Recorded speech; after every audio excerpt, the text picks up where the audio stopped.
Welcome back to the SDG Warriors Podcast. I'm Suman Mohanty, the team lead and student coordinator of the SDG Warriors. We are a team of passionate student change makers and STEMnists on a mission to meet the United Nations Sustainable Development Goals by 2030, leveraging the power of STEM education and 21st century skills. Brought to you by us SDG Warriors, this podcast features inspiring stories of EDUheroes and STEM experts from around the world. Ideal for students, teachers, parents, and pretty much anybody interested in STEM education and social impact, this podcast aims to provide rich learning experiences and drive positive change in local, global, and digital communities. Today, we'll be in conversation with the grooviest EduHero and EdTech coach this side of the interwebs who moonwalks through lesson plans, Mr. Manny Curiel.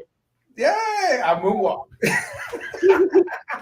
To give a bit more formal introduction, affectionately known as Super Manny, he is the head of community at Edpuzzle, where he empowers educators to create engaging and interactive video lessons using intuitive technology.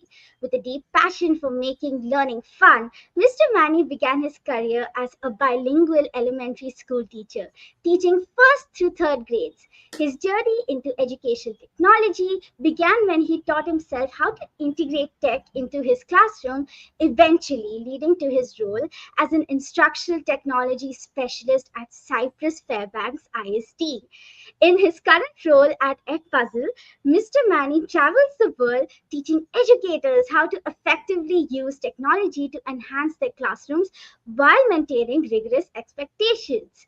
Despite moving out of the classrooms, Mr. Manny cherishes his expanded reach, impacting countless students just like us through the educators he trains. His mission is simple but powerful: to remind educators to share the shine, make learning fun, and to love the work they do every day. It's truly fantastic having you on our podcast today, Mr. Manny. Yeah, make me cry. I'm like, you guys really do the research. I'm Oh like my so gosh. Yeah, excited. it Well, was great intro.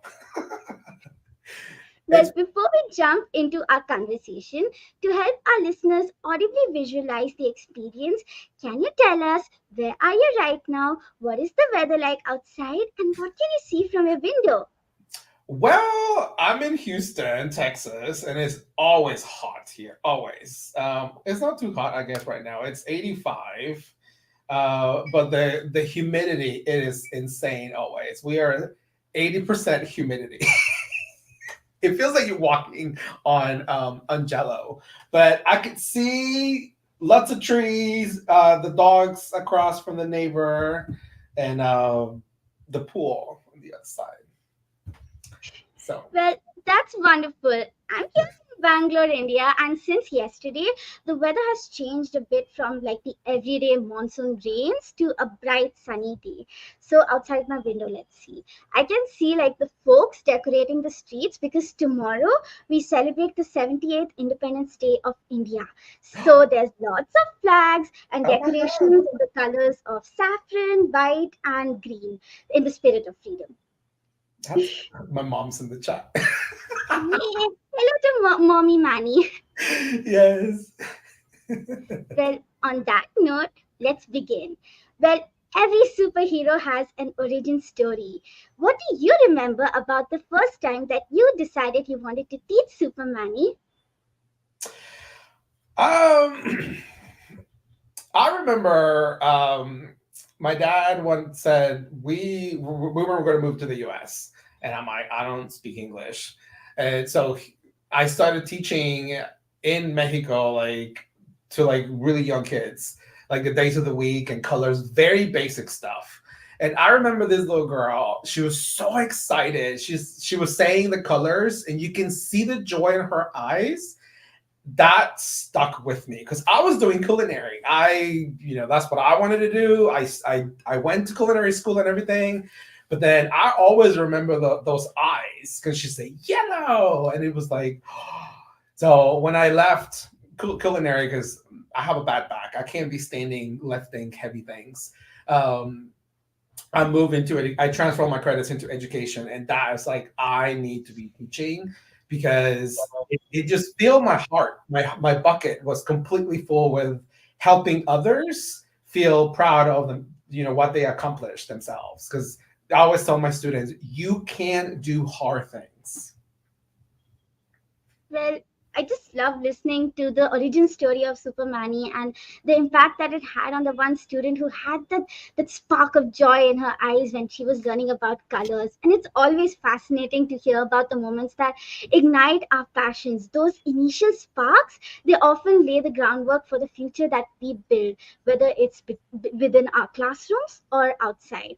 And speaking of classrooms, Mr. Manny, what do you miss the most about being a classroom teacher, and what replaces that missing link in your current role? I miss the students. Like, I miss being silly with them and just laughing with them. Because I am a child at heart. I'll be watching cartoons with my kids or without my kids. And I will just start talking to my students without nothing to do academically. And we would just laugh out loud like I was talking to friends. And I think it became a real connection. And that's why I was, able to teach them. Because I remember Rita Pearson said, nobody learns from anybody that they don't like. If they don't like you, they're not learning. So I miss that. I miss the connection with the students. But at the same time, I have a connection now with teachers, and teachers are not excited about learning the colors, but they're excited about learning technology and how they're able to be in multiple places at once or be more efficient with their time with technology. And you can see the same sparkle in their eyes. I'm like, you can do that with technology? I'm like, yes, you can. So in a way, I do miss the students and how honest they are, vulnerable. But I get similar feelings with the teachers when they get all excited, and then you empower them to share their shine with others around the world, with the Facebook pages that we have. And it's very fulfilling to see that some of them are doing amazing things worldwide now. And it's just it fills my bucket to like helping others. Absolutely. The bond between teachers and students, it's truly special and indeed irreplaceable. But every teacher's magic eventually finds its way in the world, and its essence continues in the most wonderful forms across geographies and roles. And speaking of roles, Mr. Manny, let's go back in time and don the hat of an instructional technology specialist. So, Mr. Manny, as students, we have experienced that teachers in some subjects integrate more technology as compared to others. And as a former instructional technologist, in which subjects can technology integration be challenging, and why do you think so? Um, well, I was a language arts teacher. I'm a language arts teacher, I will say. Math has never been my thing. I struggle with fractions. My mom had to teach me fractions multiple times. But I don't think it's really about the subject, because if you know your subject well enough, you'll be able to find ways to do it. Just like technology can definitely be integrated in kindergarten, even though people were like, how? They're so young. I'm like, honey, if you do it well enough and you teach them repetition, they're able to do it. They can't do hard things. You just need to believe them, and they need to believe it. And I think it's the same thing as like, again, like math and science is foreign to me, social studies foreign to me. So to me, it will be hard, but for someone who loves and lives in those, content areas, wouldn't be so complicated. So as an ETA coach, I didn't really see the connection, but I will show them like, look, this is what other teachers have been doing, and they find the connections that I couldn't see because it's foreign to me. So we don't claim to know everything, which I never have. But it's like, look, I've seen teachers do this. Other teachers have done this. And then together we come up with like ideas to help, which is what I have in one of our certifications, Coach 25 coming up. I have teacher examples from all over the world. So teachers talk to other teachers that teach the same thing, because I'm a first grade teacher. But it's teachers learning, by other teachers that teach the same thing. It's easier for them to see the connection that I don't see. Absolutely, Mr. Manny. It's always interesting to see how different tech use is in different classes. Like in some subjects, like science and computer science, it's like every lesson is a tech party. We are using simulations, Yeah. coding, and researching all at the same time, and this makes it engaging and helps us to understand different things. But when it comes to practicality, tech use generally gets hard in subjects like math. Of course, today we have lots of tech solutions for everything, but it's always hard to replace the practice of actually working out problems by hand. And at the end of the day, it's important to remember that technology is just a tool, not a replacement for learning. And if there's a better way to learn something without tech, go ahead and do that. The Yeah. key is learning. I think paper and pencil, like people think like just because we're ed tech people, I'm like, no. I think like what you're saying, doing math like in the screen, it just feels weird. Like reading in a screen to me, like give me an actual book that I can flip. That's what I like. So if you like, what if you record yourself doing the math and then recording your thinking and then you upload it into whatever LMS or whatever it is? That's still using technology, but like with paper and pencil, because I like paper and pencil with some things. 'Cause that paper usually will get lost if I Well, don't have some kind of evidence or video. Well, that's a great use case that our math teachers can utilize for their students. Well, Mr. Manny, you have donned so many hats. So, how have these hats or your roles as a sous chef, primary teacher, and instructional technology specialist influenced your approach as a community lead at Edpuzzle? And what key principles have remained constant in your work? I remember in culinary, I learned the chef will tell me walk with a purpose. If you're going to be walking from one side of the kitchen to another side of the kitchen, you need to be looking around to see what's around you. Because whenever I needed, I don't know, the peeler or a ladle or whatever, like I remember seeing it when I was walking. So it's always, which is in real life, I don't do that because when I go out with friends, I'm in la la land and I'm in the moment. But when I'm at work, it's always like even in my house, I know where things are. I know what deadlines I have just because I'm always thinking. I'm an overthinker. That's on top of everything else. Um, Walking with a purpose that taught me that things need to happen. However, I mean, it doesn't matter the challenges. Just at the end of the day, you need to make it work. Same thing with in the kitchen. Like I didn't have a dishwasher. Like he was sick. I'm like, well, I have to do the dishes, or I have to do this. Like it has to happen at the end of the day. So like thinking before a problem occurs, you need to be thinking like, okay, if you don't have this, what are you going to do to prevent a problem in the future? So because I'm an overthinker.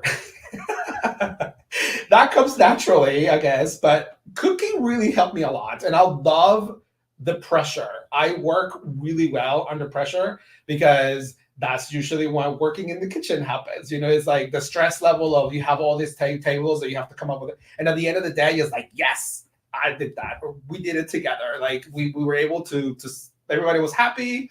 Well, most everybody was happy. But it was successful. And that gives me a lot of pride that that I was able to achieve the goals for that day. And then the next day, it's going to be a different challenge. And teaching is very similar because kids come with different needs. Every day is different. You don't know what happened in the morning or the day before.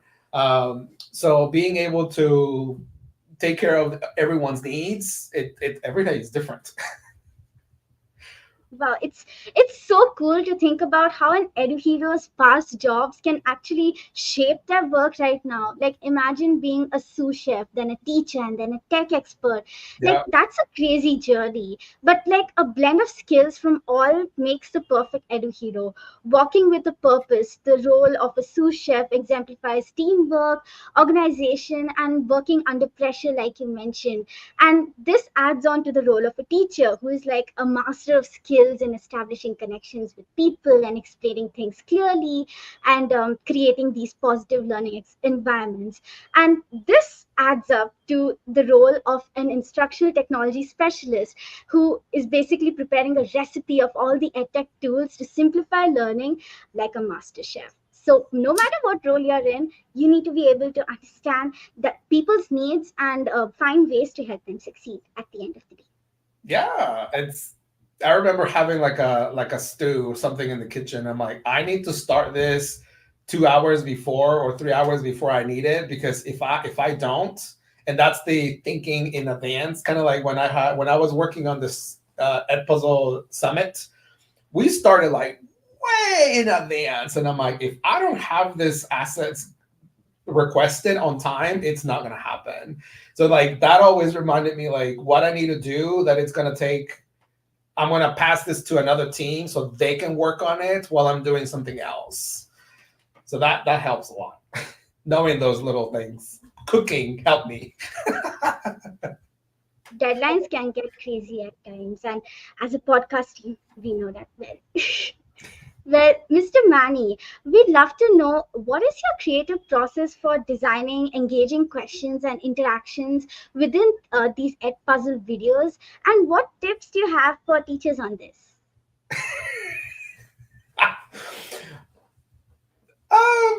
I think it really all depends on the mood that I'm in. And I was like, the first thought that comes to my mind, I'm like, I'm gonna do something really silly. And I do it. Like people misspell Edpuzzle for whatever reason. They pull it with capital E, capital P, and I'm like, this needs to stop. So I created this silly video. And I was, my husband was driving us somewhere, and I just started typing in my phone like the script. And when I was creating the certification for it, I said, I'm going to tell them to raise their right hand and repeat after me. And the people do it. It's like the silliest thing. But when you make it fun enough, it's like, we are not having brain surgery, okay? This is, our customers are students. We're not lawyers or doctors or it's not that complicated, okay? So it needs to be fun, because if I want to have fun, they want to have fun. Everyone wants to have fun with a message. So I just say, I feel like doing this or writing it this way or putting emojis, because now the thing that I do is putting sparkles in a yellow heart. That's like my staple now, and the glitter. And I just think like stick to your guts. Like if you feel like this is something, just do it, because otherwise you're never going to know. And if you are having fun, the other person is going to have fun. And my goal has always been put a smile on someone's face.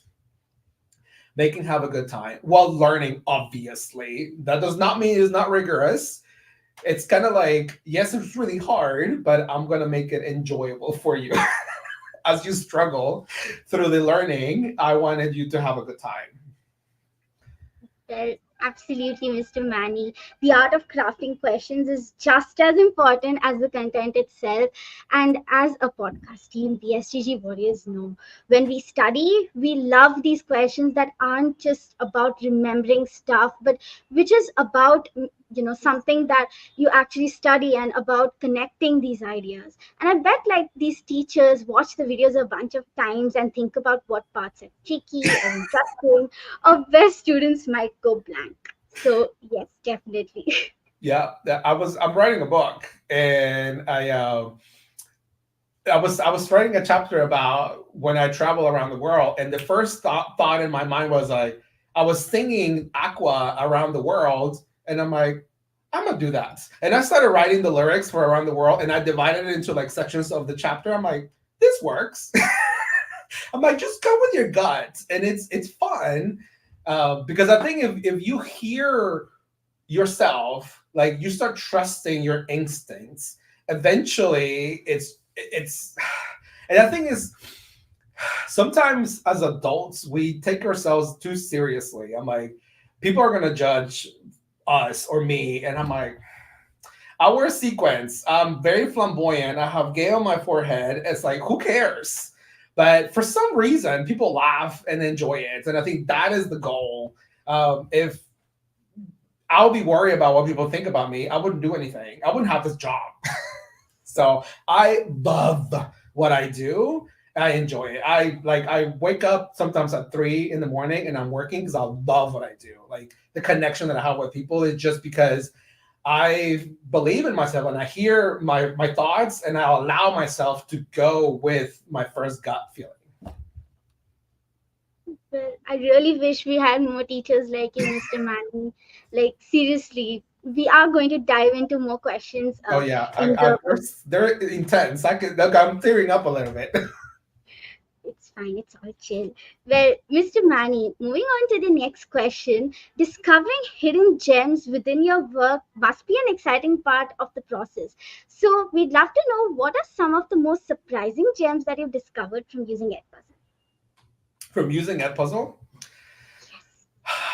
Well, I mean, I thought I knew Edpuzzle really well when I was a teacher, but using Edpuzzle as an admin when I was an EdTech coach, like using it to support the thousands of teachers that we have in my old district, I'm like, why am I not using that same platform?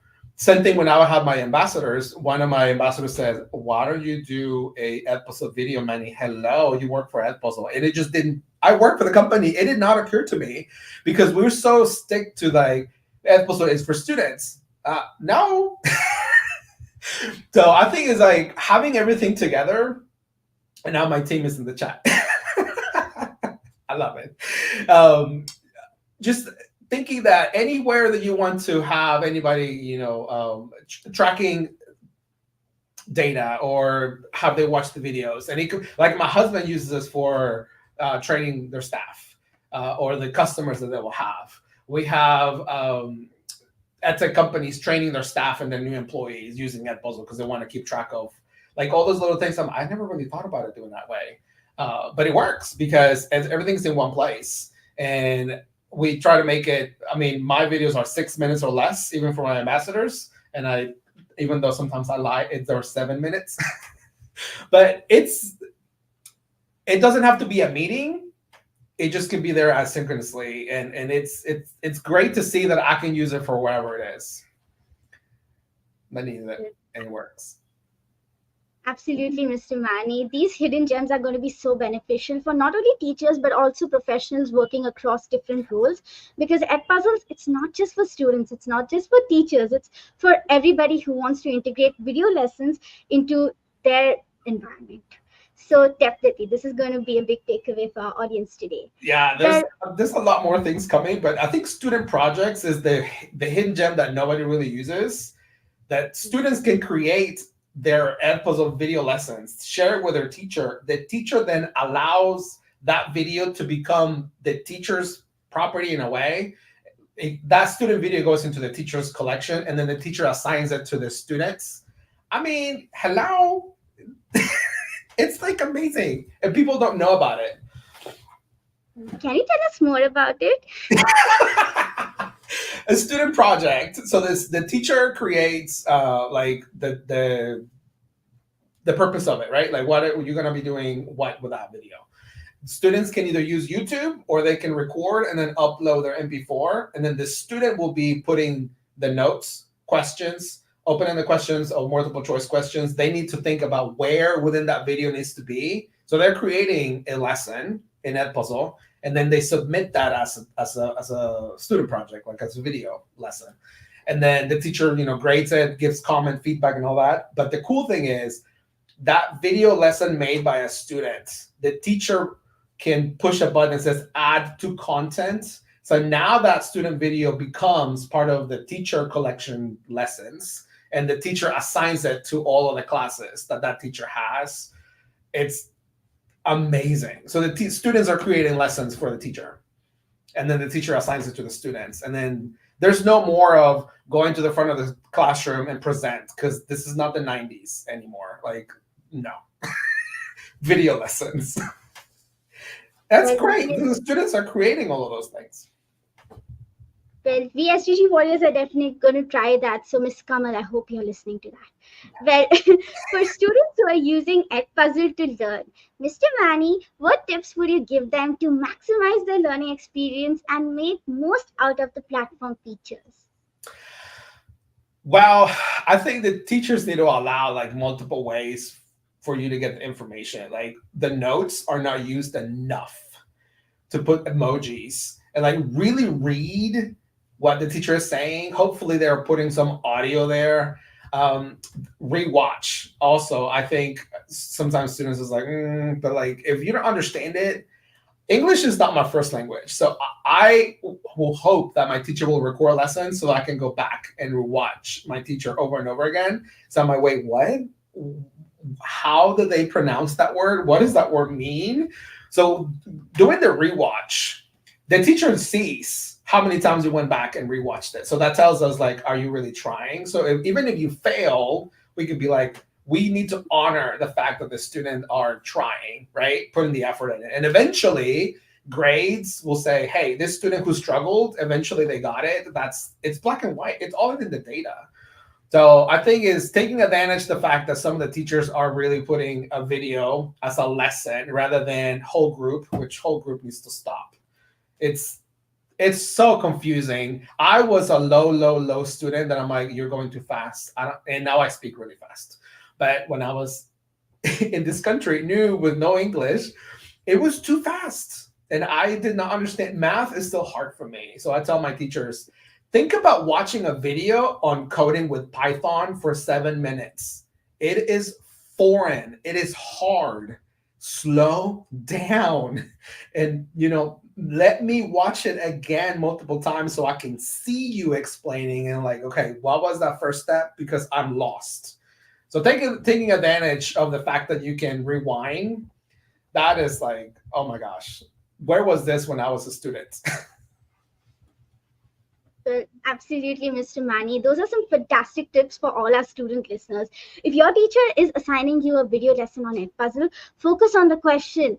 Really think about what they're asking and why. Don't just rush through them. Use accessibility features like audio notes, and so that everybody can learn in a way that's accessible to everybody. And definitely, if you get stuck, rewind and rewatch. That's like a big advantage of having video lessons. And it's also very helpful to take notes while you watch, especially if the video is a teeny tiny bit long. And if you can, try to connect with what you're learning to other things, from the content, to stick it in your brain. And also, like, one more thing, don't be afraid to use the slow mo or the speed up features, Yeah. because in video lessons and in Edpuzzle we have the ability to control the pace. And I know there's one of the questions upcoming, but like, if you're a student, the first thing students looked at is how long is this video?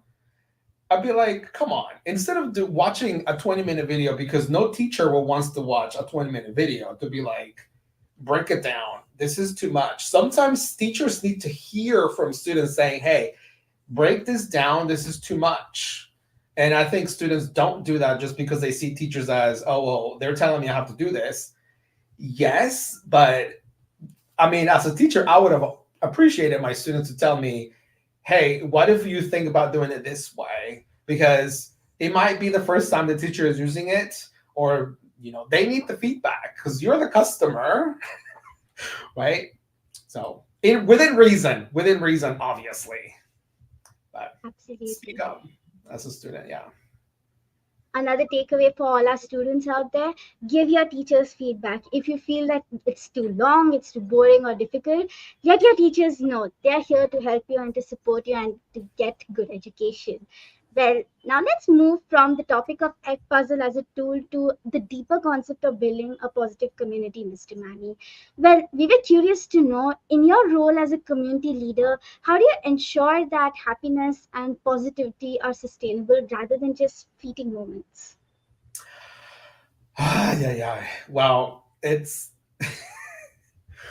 I think it all depends. Like when I'm in my office, obviously it's like I'm all quiet, listening to music, and it fills me up. Like I like happy music, pop music, disco music. Um, Fills me up, right? And then talking to my team or whoever is like it feels good. But when you are with the community, like going in a conference or I'm planning a tour upcoming in the US. It's that becomes intense because the moment you leave your hotel room, show is on. And I mean show is because sometimes myself, I don't feel good. I have a stomach ache, or I'm thinking, or I have my son is sick, and you're not allowed to be unhappy. You have every time you have to be like happy, joy lucky. Because if you're not, then I'm a two-faced person. I'm not, I'm fake. I'm really happy in social media, but in real life, I'm not nice. So I think it's challenging in a way that you have to pretend to be happy all the time. And it takes a lot of energy. But the good thing is you're making someone else feel great about themselves. Maybe they're struggling. And if I'm able to push my feelings aside and make all these teachers feel great, I'm going to do that. And I choose to do those things. Because sometimes I've been in conferences like I'm hungry. I need to do this. Or I'm thinking about, my son is sick or my husband was going through X, Y, and Z. And I'm not super happy. I force myself because people come to the conferences looking for you, trying to take pictures with you, and we have to be like for them, right? And looking at social media on the feed, just like this is amazing. Like just by smiling and just hugging them and just like, oh my gosh, the glitter, the jackets, and the thing, you just made their day. So it is challenging, but it's so worth it. Making someone feel great about, because being a teacher is hard. Being a teacher is definitely hard. So it's like they will always remember that little interaction. Because when I was an ETA coach and I used to go to with my flip grade, friends, it was like that. I was like, oh my God, Jess and Ann and Janae and Felly and all the things. Like it's like we became friends, but it didn't start like that. So I remember fangirling over them. And now that I'm in the other side, it's like we need to do the same thing. Just being happy. It's challenging, but it's so worth it. Definitely, Mr. Manny. Being somebody else's shine and the sparkle. At the end of the day, when you see the smiles and the joy on people's faces, it all becomes worth it. And the spirit of community, that is the spirit of community and true, authentic connections. Well, talking about happiness, when we are being the best versions of ourselves, spreading smiles and the magic of positivity, sometimes this optimism faces criticism of being unrealistic, or like Mr. Mani, you mentioned, people who spread joy are labeled as fake, as naive. So how can we counter these stereotypes as a community, and what tips would you give to students to overcome this resistance to optimism and demonstrate its value as a tool for resilience and well-being? This is tricky because obviously I'm thinking like social media, but like if I were to post something like, hey, I'm struggling with this, um, it's not that I'm looking for people to feel sorry about me, which some people were like, oh, look, Manny is just asking for, some nice words. But I think it's to showcase like we go through things as well. I think I post my bloopers because I'm not perfect with making videos, and it's funny. And people say like, "Oh my gosh, you make that many mistakes." I'm like, "Yes, I do." When it's an interview, it's a one take person, and however it is, that's how it is. But when it's a video that it's going to be like professional, like for a certification, oh my gosh, we make so many mistakes, and they're hilarious, but we learn from that. Well, people need to see that not everything is great, but it's the difference of I'm not looking for, oh, feel sorry for me. I'm just saying, like, look, we all go through it. Like some of my friends are saying, like, look, I suffer from ADHD, like, then this is their journey. I mean, I'm also a hot mess. I should be medicated. I don't like taking pills, but it's those type of things like makes us human. And I think it needs to be more of that. Like social media also needs to show like when we're struggling with something and just say like, just find inspiration from it. It's not that we want you to help or resolve our life. It's just like, look, I'm struggling with this, or I'm having issues with whatever it is. But it just makes it more real. Because it does look like it's a fake world because we choose to only showcase everything that's positive. Because I mean, people want to see positive things. Like whenever they ask you, how are you doing? If I'm feeling bad, I'm not going to tell you, oh, I'm struggling with my day, because then it becomes, oh, I'm so sorry. You choose to, right? So maybe we'll be like, I'm not having the greatest day, but I choose to do this, and that. And then you acknowledge that I'm not okay. I acknowledge that I'm not okay, but I choose to move forward in a positive way. So I think that would be a way to do it. But people don't need to see that we're not always happy-go-lucky, and we also struggle with things. So something like that. Absolutely, Mr. Manny. You couldn't have said it better. At times, people don't realize the impact that their opinions can have. Like, I still remember the awkward silence and disapproving faces of some folks where I was simply trying to put smiles on people's faces. And it gets really frustrating when optimism is dismissed like that. And when we are told, when we are told that keep things practical and realistic, um, it's important for people to understand that it's not about giving up hope or ignoring the potential for good. Optimism is a superpower tool that helps us to navigate the challenges and find solutions. It's about believing in yourself and about believing in your abilities and in the abilities of your team or your classmates, and especially when things get tough.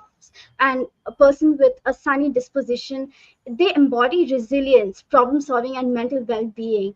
And when we are positive, we are most likely to try new things and bounce back from setbacks and build stronger relationships. And like you mentioned, Mr. Manny, people don't often want to see the real side of things. They just want to see the good, happy side.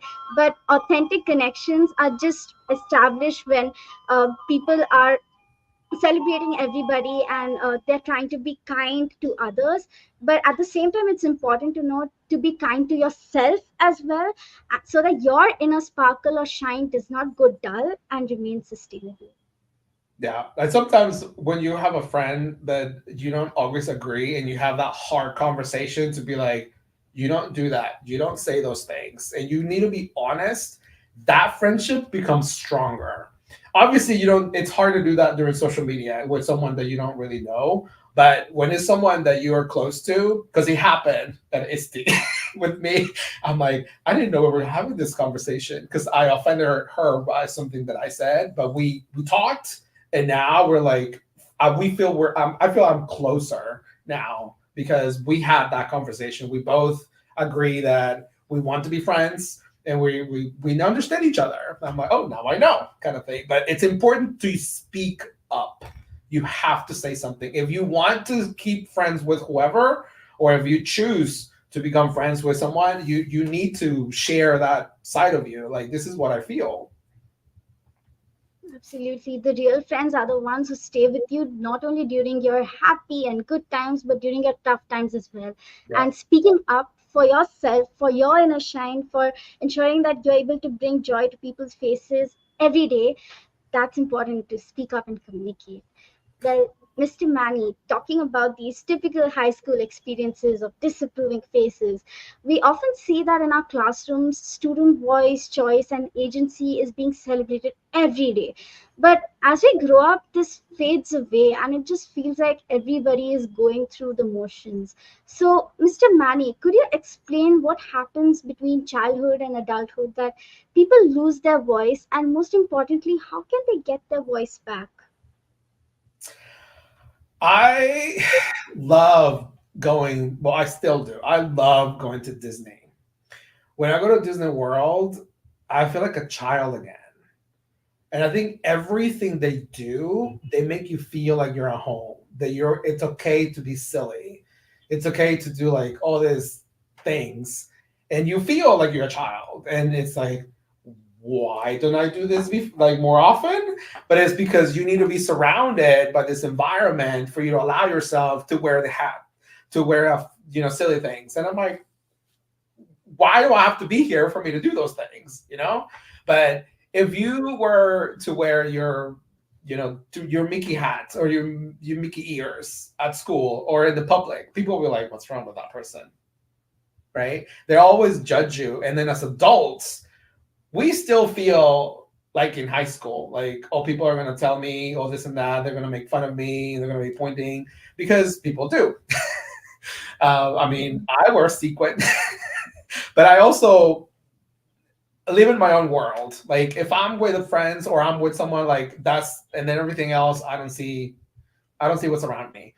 I feel like allowing ourselves to listen to our inner self, and allowing yourself to be silly if you want to do that. I'm like, why not? Like, And it's because we feel being judged.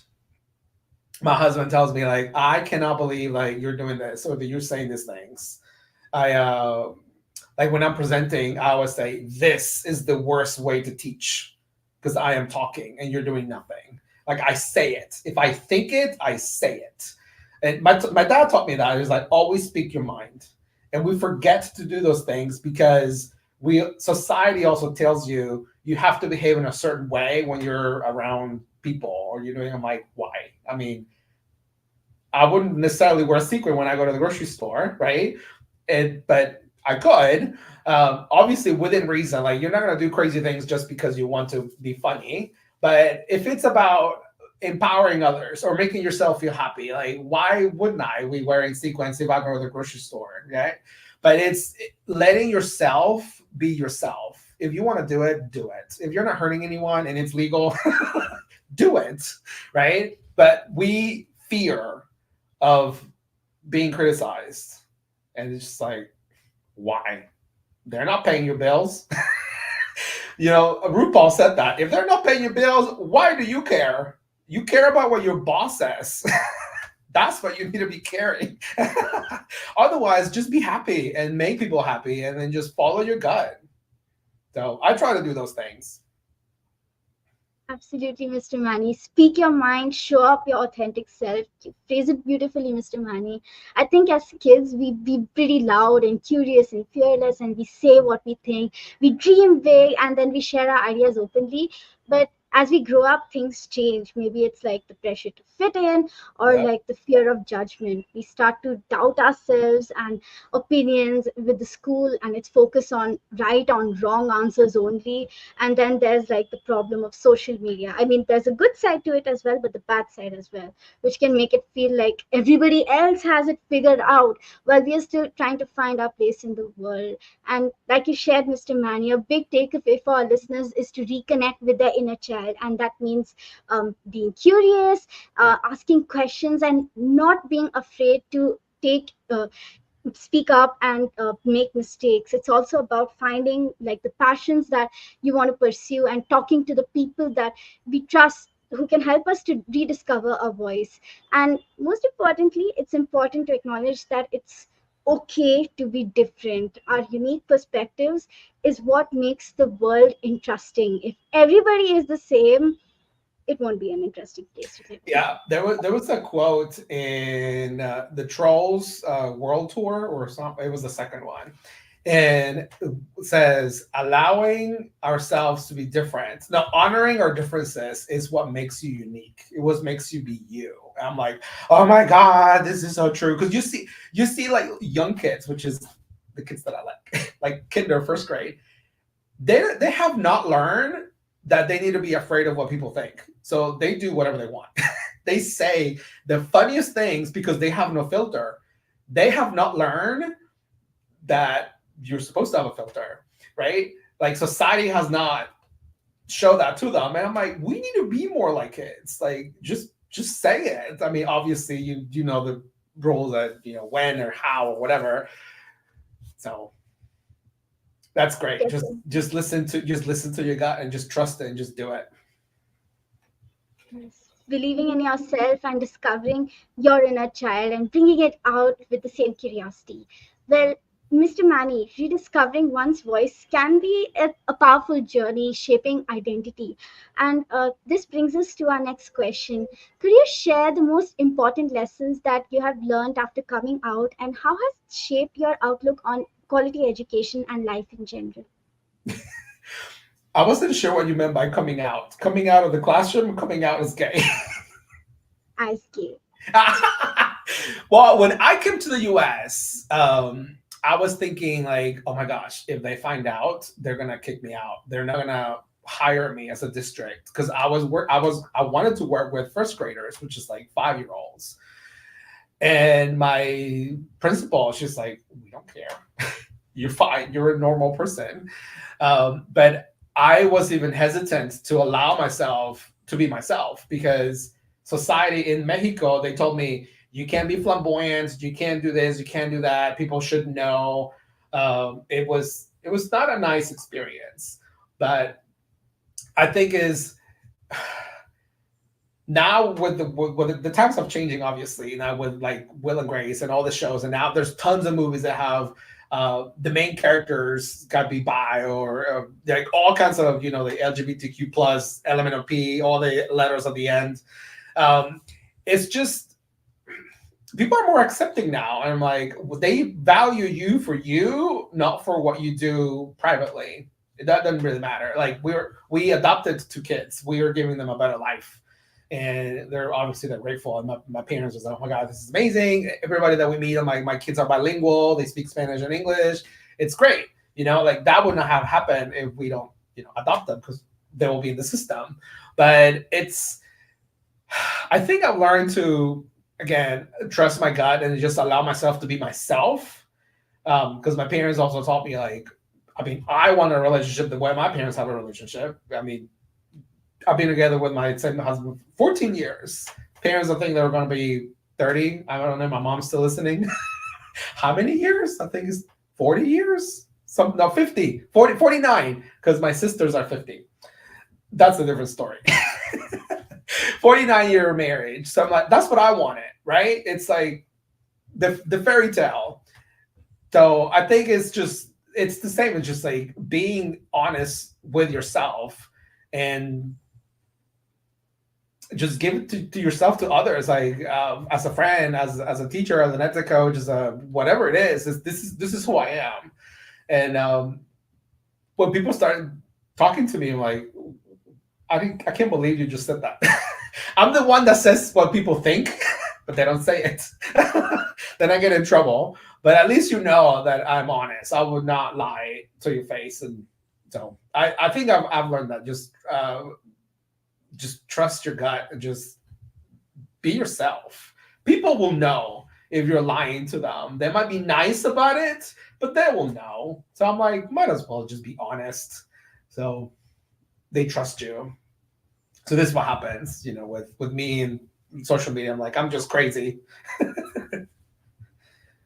Well, Mr. Manny, being 49 years, being with your bestest friend, that's like a beautiful story. And thank you so much for sharing that with our audience. Coming out is a deeply personal journey, and like I truly appreciate your openness and sharing this with our audience today, because a lot of our students, a lot of the people who listen to us, they need these words of encouragement to embrace their true self, to trust their gut, and to basically be yourself and not fake out for the approval of others. Because at the end of the day, when you're honest and being the best version of yourself, you can not only bring out your good, but you can bring out the good in others as well. So that's a big takeaway for our audience today. Thank you so very much for sharing that, Mr. Manny. Yeah, they want to be two people, or like having two lives. I'm like, oh God, Lord, nobody, no. Lying, it takes too much effort.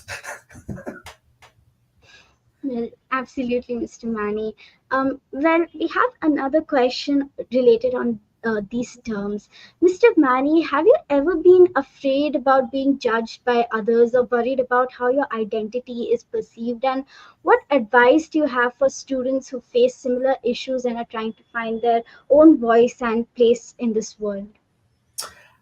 I mean, I talk about being yourself and believing in your gut and all the things, but like still, like whenever I go to school districts or whenever I'm traveling representing the company, I'm like, oh Lord, maybe I'm too much. You know, like when I went to Singapore, I'm like, or when I went to Japan, I'm like, is this offensive? So I ask those questions. I'm like, how do I need to behave? I don't see it as not being myself. I see it like, I think culturally this does not fit. I'm like, they're not going to understand me. So I do try to think about, you know, am I going to be culturally appropriate here, kind of thing? Because I am a lot. But usually my team will tell me like, okay, just here are some things that you make sure you cover, and then I'm good. I mean, it's still being myself to a degree, but like tone it down a little bit. It's not that I'm lying. I don't force myself to like, I need to be straight. I need to be butch. I need to talk like, I'm still, you know, I'm still me, but there's always that fear. I represent a global company. So it's that fear, like whatever I say, it's gonna hurt the company. So I do have that always in the back of my head. But I think when it comes from a place of joy, I'm like I'm saying this with my heart. Like I'm trying to help you out. I'm trying to. I don't think there's any wrong with it. It's whenever I'm trying to be. This is for myself, or I'm trying to make myself look this or that. Then that's when I get in trouble. So I'm like, it's. So I stopped doing that long time ago because I realized it was not a good idea. So it's always about others, making feel others like, even if it's an advice that I think, instead of saying me, it's like I've seen teachers do this, or why don't you try this, or why don't you try that? It's always like very ambiguous to say like, look, I am the giver of advice. I don't know your classroom. I've met you for 5 minutes. I don't know if this applies or not, but here is what I think. And then it might not work that time, but there was a teacher who gave me advice that I did not need, and I'm like, but it just so happens that the following year I'm like, oh my gosh, somebody told me this. This is great advice. So now I do that. I'm like, look, this might not apply now, but in the future, if you want to do this, here is some information. And they receive it a lot better when it comes from that place of just good intentions. So I think that's the safest way. I'm like, look, this is the intention that I have. And I say those things because culturally, sometimes it doesn't come across that way. So sometimes I am very straightforward because English is not my first language. And I'm, very hyper. My brain is like, shh. So I tend to be very direct. Sometimes it's like, look, it's not my intention to be, mean or anything, but like, I tend to not sugarcoat things because otherwise my brain does not get it. I'm like, I'm not understanding. What do you mean by this? So good intentions is always the best solution. Absolutely. Intent matters so much, and good intentions can truly get our true selves out of us. And isn't that true that empathy, being sensitive to different cultures while balancing your authentic true self, that is the real definition of empathy? And those are definitely some precious takeaways for our audience today. Being sensitive to different cultures, and it's invaluable for these students who are on the path of self-discovery to know that finding one's voice is like a journey that can be fraught with lots of challenges, but you can tackle those challenges, you can tackle those judgments of others. As students, we need to walk the talk, supporting each other in our unique journeys. And like you mentioned, it's important to find people and friends who are able to tell you that, okay, sometimes you're being a bit of too much of yourself, Yeah. and based on the different cultures. So you Yeah. need to have those kind friends who understand you and who are able to say that, okay, I know that you're being yourself, but you need to tone it a bit down. Otherwise, people are going to say mean things, and it will create a uncomfortable environment. So that's definitely a big takeaway as well. It's like the same message, but you just turn the volume down a little bit, but you're not changing the message. You're just lowering it down. Yeah, because I'm a hugger. I'll meet someone and I hug them, and they're like, "Wait, no, you cannot be hugging people here, Manny." I'm like, you need to let them hug you. I said, "Oh, okay."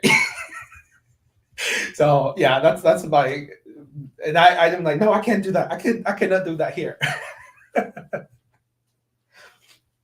Absolutely, Mr. Manny. Well, talking about our unique journeys and building identity and resilience, that was very intense, and we covered a lot of ground today on some very important topics that we should talk about more, but it's often not talked about. Well, now let's change gears a bit and have some fun. Mr. Manny, are you ready for a rapid fire round? I am ready. Come on.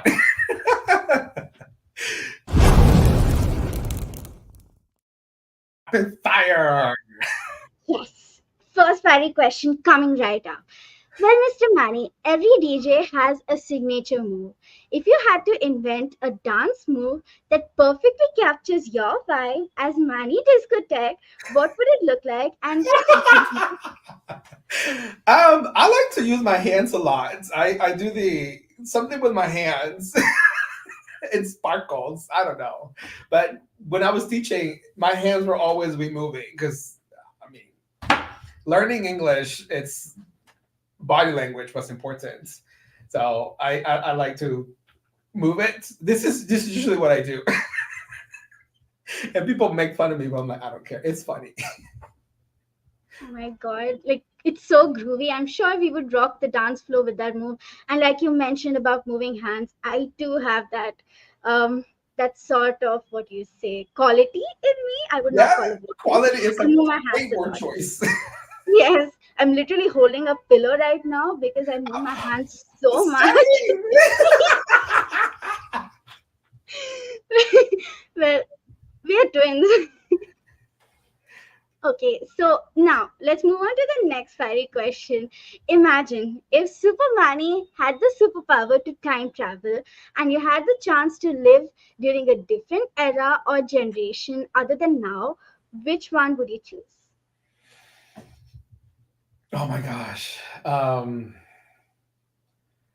don't know. I love watching samurai movies and I love ramen. But I don't think it was a very safe era though. Food speaks my heart. So I like watching those traditional Japanese homes. I feel like when I watch the Hayao Miyazaki's movies, the Studio Ghibli, which I got to see the museum. Oh my god, I would love to have a house like that. Will love it. Like cooking in this little thing, tiny thing. I will love it. Like I'm a city person. Like living out in the middle of nowhere. But yeah, my neighbor Totoro house. I will. Oh, that'll be so cool. Samurais are so cool, and I love ramen as well. You're definitely challenging your inner sous chef.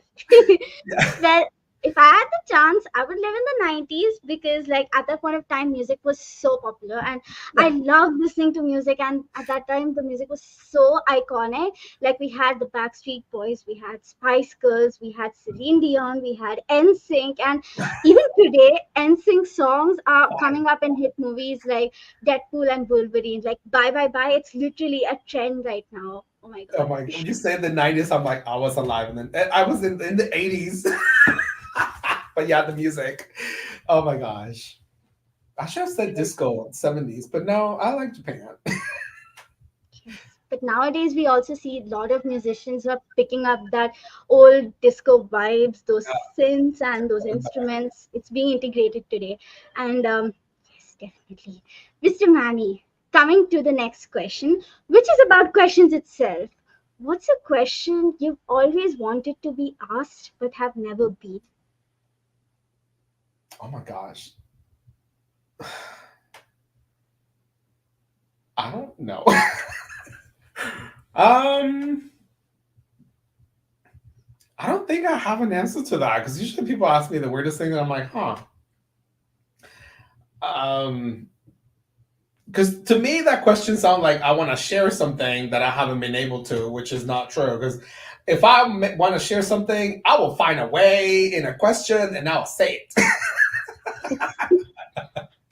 But no, I mean, uh, I don't know. I'm gonna go with I have no idea because I always find a way to talk about the things that I want to talk about. That's again like the power of communication and creative thinking, that if you want to convey a message, you convey it somehow, like within the questions that you need to answer. So definitely, I mean, I do the same thing. Well, Mr. Manny, that was fantastic putting our imagination to work and traveling back in time. We've like covered a lot of ground today, from your journey from a classroom teacher to a community leader to exploring how Edpuzzle can transform education and embracing our identities. As we come to the end of this episode, let's wrap up all the learnings and takeaways from our conversation in the last segment, the Inspire segment.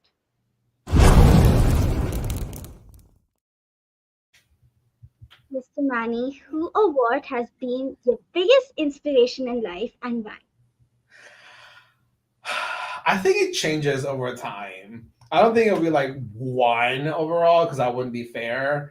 Obviously, in the beginning, were my parents. I think my dad always taught me speak your mind, and I taught my students that like you need to tell me. And then at the end, it kind of backfired because I'm like, no, you said, and they will tell me. I'm like, oh yeah, I guess I did. But that gave me a lot of confidence whenever I actually did that, like speak up my mind. um then I came to the US and the things. Think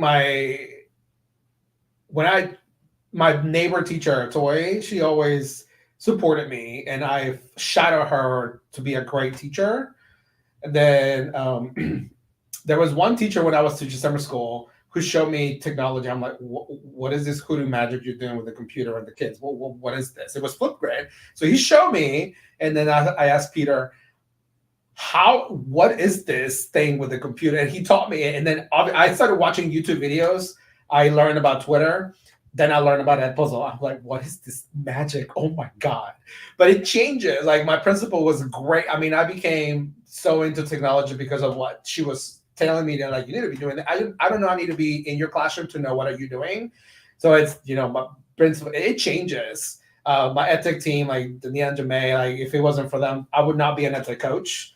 And it just gave me this world, my boss. And the thing is, most of the time, it's been my supervisor who has been like great. I've had great supervisors. Not all of them have been great, but they've influenced. And I think like recently, like the team Flipgrid has. If it was not for them, I would not be here.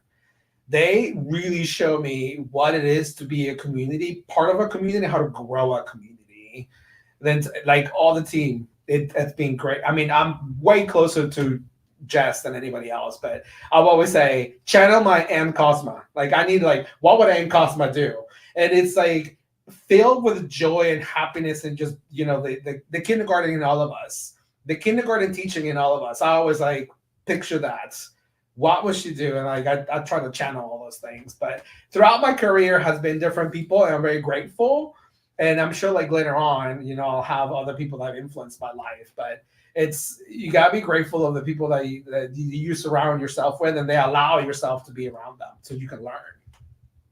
So Yes, Mr. Manny, these individuals, whether it's our parents, whether it's teachers, whether it's folks who meet on the internet, who form our PLN on different social platforms, they are the ones who ignite our passions and hold a mirror to our souls.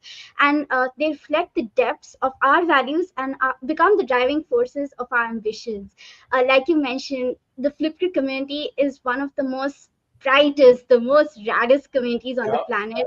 And we had Miss Anne Cosma as one of our edu heroes in our previous episode, and she talked all about spreading sunshine and joy. yeah. Like she's That's, such yeah. an inspiration for people who want to, who look to inspire others in their lives and to channel their the best versions of themselves. So definitely, I mean, also to our listeners, have a listen to that episode as well. Finally, I'm like, I haven't cried in this episode, but there you go. I am tearing up. Next. Well, we love you, Mr. Manny.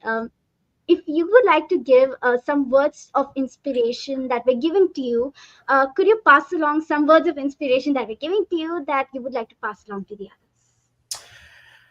I think the biggest advice, the thing is what my dad taught me when it was speak your mind. Say what you feel and how you feel, because nobody can deny your feelings. And that gave me a lot of confidence. Eventually, I would be like, yes, I'm gay. And that's your problem, not my problem. I love myself. That's a you thing, not a me thing. But that helped me go through a lot of things.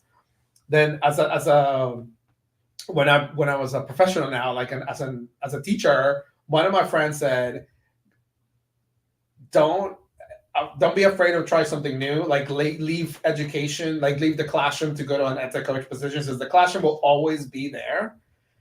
Take a chance and do it. So take chances, and just, if you want to do it, just do it. Because you said the classroom will always be there to have you back. You're a great teacher, anybody will hire you. But taking a chance in something that you will want to do, just like Nike says, just do it. Well, those are definitely some gems for our listeners today, Mr. Manny. And another edu hero that we had on our podcast, Miss Kathy Krasnowski, our first ever edu hero. She said, jump, leap, and then the net will appear. Yeah. And this has stuck with me ever since, because if you don't take chances, if you don't try things, you'll never know what could happen. Like, there's so many different possibilities. It's all about trying different things and just experimenting. So yes, definitely speak your mind. And also a big shout out to Miss Anne. Anne and Kathy, yeah, great examples.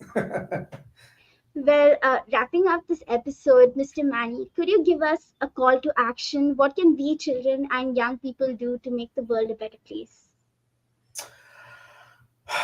I saw this question, I'm like, I don't know how to answer this. I think in this hour, we've been talking about, like, we've known each other forever. I think you're really good with words.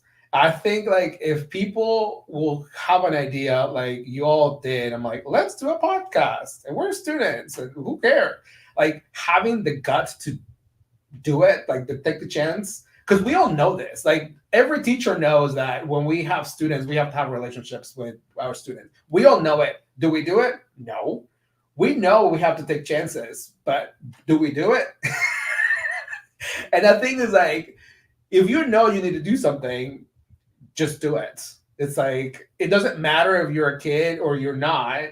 Because look, at Namia did it too, right? It's like, just, and she did a bet keynotes. It's just insane that a student will dare to do those things. Like, speaking in front of adults or people, it's challenging, or it might be intimidating for people, but like, it will make you a better person in the long run.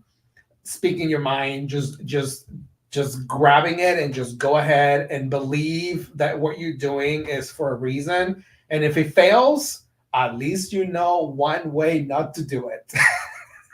It's like, I think, fail now. Like, now that, trust me, when you're adults, there's going to be a lot more people judging you. Right now, not so much. So right now is the time for you to fail, and I'll fail a lot, because later on you'll have a better insight of what you can do, and you can do it right. Like, look, you're doing this podcast. Like, the conversation that we've had, it's great. It doesn't feel choppy or anything. Like, this is amazing that you have the skill to interview someone at your age.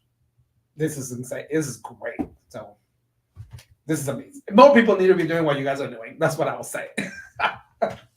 Thank you so much, Mr. Manny. That means so much to our team, and like, you're too kind.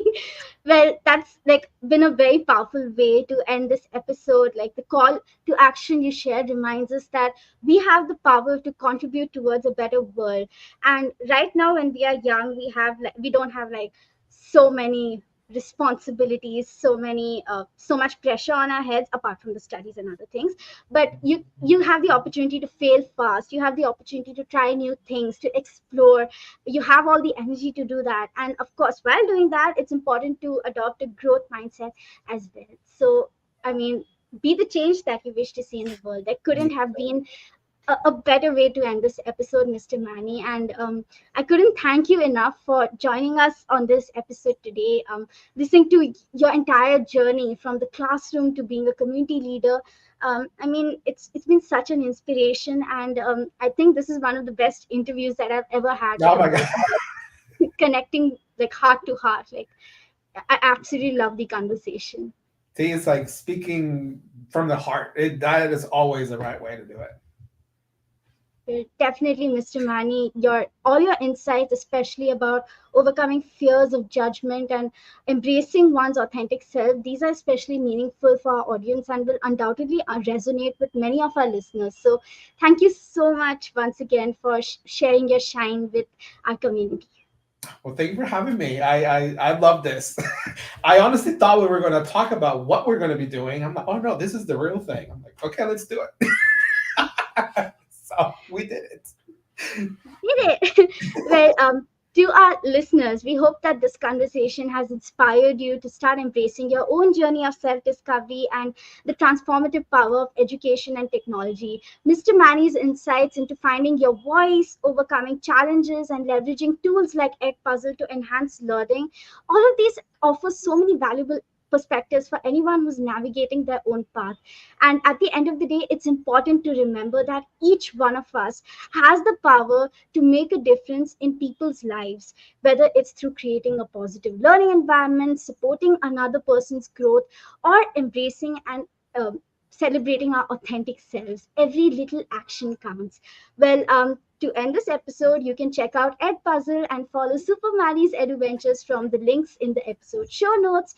And to deepen your knowledge of everything STEM, sustainability, and education, subscribe to the SDG Warriors podcast for in-depth discussions and meaningful conversations with leading experts like Mr. Manny, who are shaping a better world one action at a time. And if you love this episode, help others find it by leaving a review, sharing feedback, and sharing it with your friends, teachers, and family. Stay curious and remember to be the change. Until next time, it's bye from the SDG Warriors. Bye.